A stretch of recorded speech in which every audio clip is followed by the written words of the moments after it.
I'm Jordan Westengaard. I'm the QA, QC, and Sample Operations Manager here at Ward Laboratories. And today we're going to talk about our mineralogical report that we have for craft brewers.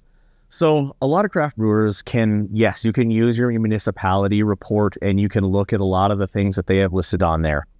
The problem with that is, however, they're going to look at a lot of the things like haloacetic acids, lead, heavy metals, other contaminants, other volatile organics. They may not give you the results you need.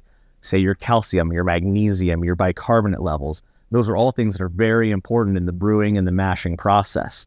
So at Ward Laboratory, the report that we provide is a strictly mineralogical breakdown of all of the elements and minerals that you need to know to make your brewing the best it can be. For example, we have on our mineralogical report, the first thing you're going to see is you're going to see your pH.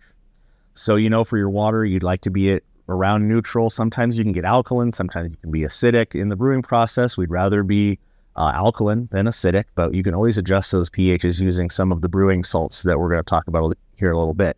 Calcium, magnesium are going to be the two minerals that we look at for flavor ions here in the first bit. Calcium really doesn't have a taste, so that's great. But attached to calcium a lot of the times are chlorides, sulfates, and depending on what kind of beer you're trying to brew, you need to pay attention to those anions.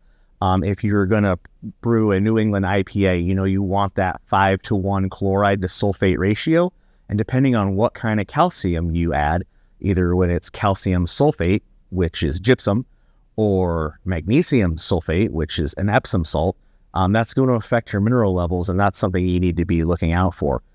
Magnesium, a lot of the times you're going to get as much magnesium as you need from your malt that you're adding into your mash, usually somewhere in the 20 to 50 part per million range. Sulfate, the other half of the chloride to sulfate ratio, can be added with a couple different brewing salts, such as Epsom and gypsum.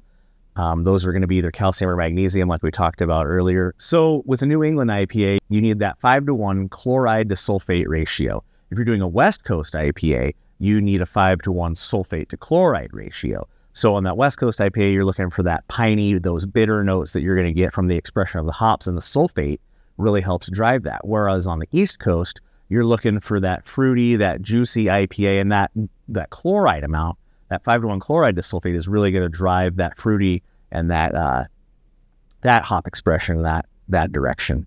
A couple of the other things that we look at are potassium, nitrate. Nitrate, we really need to make sure that you're in a safe level just for drinking water. As long as you're below 10 part per million, you're good there. Bicarbonate and your mineral components, so your total hardness and your total alkalinity, we look at both of those as well. If you have permanent hardness, your total hardness is going to be greater than your total alkalinity, and that's going to be something that you're going to have to use a filter to get rid of that hardness. If your total alkalinity is greater than your total hardness, then that's a temporary hardness, and usually you can boil that out and usually see that precipitate out in your hot liquor tank as calcium chloride and the things that you have to scrub off the walls with your caustic at the end of the day.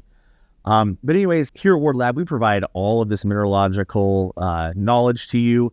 And if you ever have any questions about any of the tests that you get from us, we provide our consulting free. If you have questions about any of the results that you have, even from another lab, we'll walk you through that as well.